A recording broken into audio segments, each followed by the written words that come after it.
Друзья, всем привет! Мы продолжаем подводить итоги 2019 года, и сегодня будет очень грустный рейтинг, потому что мы посмотрим на утраты 2019 года. Если вы любите Россию, если вы цените ее архитектуру и историю, то, наверное, вам надо закрыть этот ролик, не смотреть это видео. Поберегите свои глаза и сердце.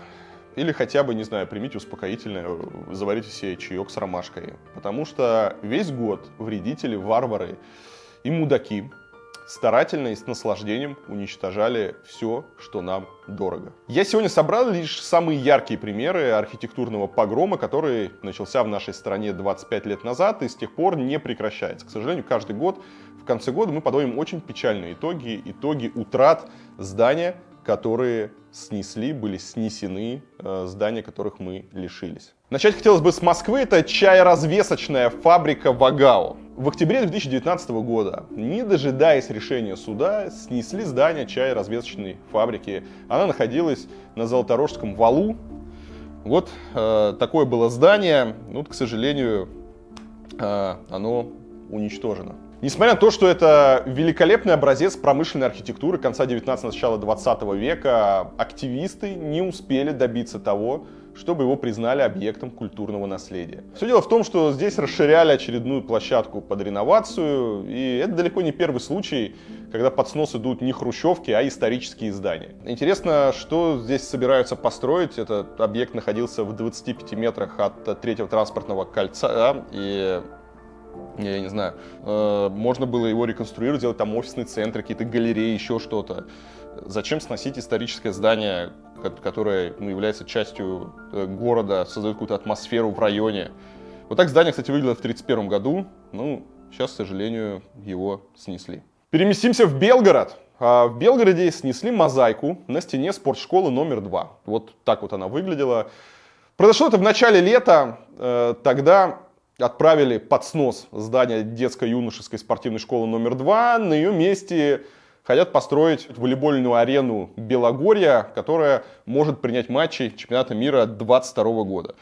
Ну вот, само здание школы из себя ничего особого не представляет, хотя с ее закрытием город потерял несколько спортивных секций. Но вот самый ценный элемент здесь была мозаика. Эту мозаику в 1987 году сделали белгородские художники Виктор Блинов и Евгений Поленов. Да, она создана в позднесоветское время, но это часть истории города, это крутой объект, это произведение искусства, и уж, мне кажется, такие объекты важно сохранять. Эту стену можно было сохранить, можно было эту мозаику там снять, и она могла бы стать частью нового здания, которое хорошо, вы там хотите сделать новое здание, и она могла бы стать частью нового здания. Была бы такая преемственность с историей, это добавило бы ценность этому месту, но, к сожалению, ее просто уничтожили.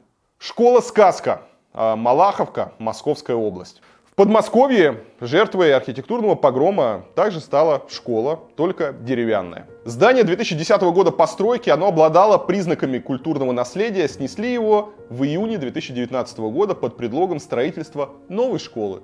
Хотя участок большой, на участке легко хватило бы места и для нового учебного комплекса, не было вообще никакой причины сносить. Тут посмотрите, какая классная вот была деревянная школа. Посмотрите на вот эти вот балконы, на эту башенку, на это крыльцо. Представьте, что чувствовали дети каждый день, входя в это классное здание. Понятно, что его нужно было реставрировать, его нужно было приводить в порядок, его нужно было сохранять. И вот, мне сложно себе представить, что какие-нибудь финны или шведы такое красивое здание снесли бы. Они бы просто пылинки бы с него сдували, потому что это часть истории, это большая ценность, вот такие вот объекты, которых не так много осталось. У нас вот деревянной архитектуры, хорошей, качественной деревянной архитектуры практически не осталось.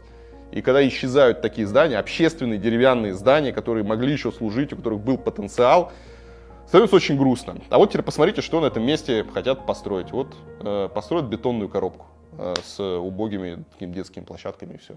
Идем дальше, а дальше у нас здание клуба спортивного общества «Динамо» в Омске. В самом центре Омска, на улице Ленина, до этого года было красивое конструктивистское здание спортобщества «Динамо». Его построили в начале 30-х годов. Ему требовался ремонт, но оно отлично вписывалось в существующую застройку. Ректор СИП-ГУВКа, это вуз, которому принадлежит этот корпус, Олег Шалаев, он утверждал, что здание ожидает реконструкция, но, как это принято в России, под реконструкцией понимался просто снос. Студенты пытались спасти здание очень необычным образом. Они в Омске распространили слух, что на месте собираются построить гей-клуб, но это не помогло. Здание уничтожили.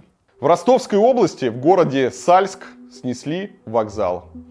Здание было построено в 50-е годы, и оно являлось, по сути, такой одной из главных достопримечательностей Сальска. Я не могу сказать, что оно какой-то выдающейся архитектуры, более того, да, архитектура здесь есть немного вопросов, но это здание, оно стало знаковым для Сальска. Оно стало одним из символов, одной из самых такой нарядных и помпезных зданий Сальска. Но вот еще в 2001 году его признали аварийным, и целых 18 лет его, конечно, никто не реставрировал и даже не делали там ремонт. В итоге вокзал отдряхлел настолько, что его пришлось снести. И на его месте построят вот такую вот красоту, я не знаю, как это у нас часто бывает, да, сделают коробку с вентфасадом. Вот в Сальске теперь будет такой вокзал. Еще одна мозаика, на этот раз это Волжская, Волгоградская область, и мозаика называется «Люди в белых халатах». Это вторая загубленная у нас в рейтинге советская мозаика, на этот раз она не в школе, а в больнице. Это главный вход больницы имени Фишера, который заслуженный художник РСФСР Геннадий Черноскутов в конце 70-х годов оформил мозаичным панно, которое называлось «Люди в белых халатах». Все было хорошо, пока в 2019 году в больнице Волжского не затеяли ремонт. И во время ремонта рабочие просто взяли и содрали мозаику. Покрошили ее в мешки, не помогли ни протесты местных жителей, ни выводы искусствоведов, которые говорили о ценности. Просто взяли и уничтожили произведение искусства. Я не просто так вставляю, да, вы скажете, какой-то мозаика в интерьере, неужели нету потерь посерьезнее? А я хотел просто обратить ваше внимание, что даже такие, казалось бы, мелкие и несущественные утраты, это тоже важно. Вот такие вот мозаики, элементы декора, интерьеров, их тоже нужно спасать, их тоже нужно сохранять. Потому что это часть истории, часть культуры, это то, с чем мы контактируем. Особенно, это действительно невероятно крутая работа. Посмотрите еще раз, какой она была. Это невероятно крутая работа художника, которая просто была уничтожена. И нет ни одного повода. Это лучшее, что было в этой больнице из художественного оформления. Да? И зачем это нужно было уничтожать? Почему нельзя было ее сохранить, привести в порядок, я не понимаю. Давайте теперь перенесемся в Казань. Я хочу показать вам Арские казармы. Это хороший пример того, как, уничтожая исторические здания, можно просто испоганить целый район. Арские казармы — это был красивый комплекс кирпичных зданий. Он был построен в начале 20 века на территории нынешнего Октябрьского городка. Раньше они принадлежали Министерству обороны, но в 2012 году Министерство обороны передало дома городу, и тот поспешил от них избавиться. Они доверили девелоперу, там есть Унистрой, они строят свои эти многоэтажные муравейнички. В общем, девелопер все снес, и на этом месте они построят, на месте исторических зданий, новенький жилой комплекс, Арт-Сити. Там видно, да, растут эти многоэтажечки. Когда казанцы об этом узнали, они начали собирать подписи за отмену сноса Арских казарм. Но все ведомства, включая аппарат президента Татарстана и Министерство культуры Татарстана, заявляли, что никакой исторической ценности эти здания не представляют. В итоге комплекс просто уничтожили. Мэрия Казани сообщала, что жильцы многоквартирных домов Октябрьского военного городка согласились на предложение инвестора о расселении домов за его счет. 21 марта 2019 года Комитет Республики Татарстан по охране объектов культурного наследия внезапно включил 3 дома Арских казарм в список объектов, обладающих признаком культурного наследия, и снос был приостановлен. Но спустя 2 месяца, несмотря на все митинги, несмотря на петиции граждан, несмотря на протесты, этот же комитет решил, что сносить можно. Эпопея с Арскими казармами тянулась очень долго, жители защищали свой город, но в итоге победила жадность. И хотя власти Казани и Татарстана с самого начала были в курсе ситуации и могли бы просто не допустить сноса Арских казарм, достаточно было просто одного звонка какого-нибудь высокого чиновника, и все бы остановили. На месте исторических зданий теперь построят убогие панельки. Грустно, что Казань не ценит свою историю, потому что ее не так много осталось, ребята. Если вам кажется, что у вас там прямо центр Рима какой, да, или Парижа, нет, у вас очень мало с историей, вы уничтожаете, и особенно обидно, когда в жилых районах исчезают такие вот места, которые обладают исторической культурной ценностью. Неужели вам так важно построить очередную многоэтажку и снести такие вот классные кирпичные здания? Что у вас в головах, я не понимаю. 8 место. Перенесемся в Барнаул. Это усадьба купца Михайлова. Дореволюционный особняк на углу улицы Партизанской и Социалистического проспекта. Он мирно стоял, никого не трогал, пока на участок под ним не положила глаз прокуратура. В 2006 году власти лишили усадьбу статуса объекта культурного наследия, подписав ей приговор. Вместо исторического здания прокуроры отгрохают здесь себе, в самом центре Барнаула, 8-этажного уродца. Посмотрите, что прокуратура здесь хочет построить. 9 место. Москва, Красная Пресня, кинотеатр «Соловей». Я про него писал, про него многие говорили, я уверен, вы про «Соловей» знаете. Наверное, это главная история вот прошедшей осени, когда снесли, к сожалению, сейчас это уже в прошедшем времени, снесли кинотеатр «Соловей» на Красной Пресне. Оригинальное здание было построено в 1989 году по проекту Владимира Гинзбурга и Юлия Филлера.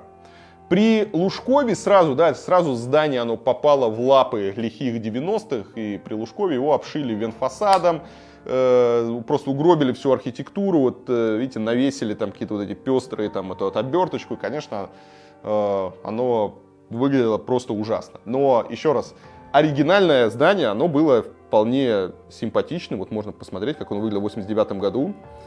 И оно было обшито камнем, оно было такой сложной формы, и оно вполне гармонично вписывалось в архитектуру района.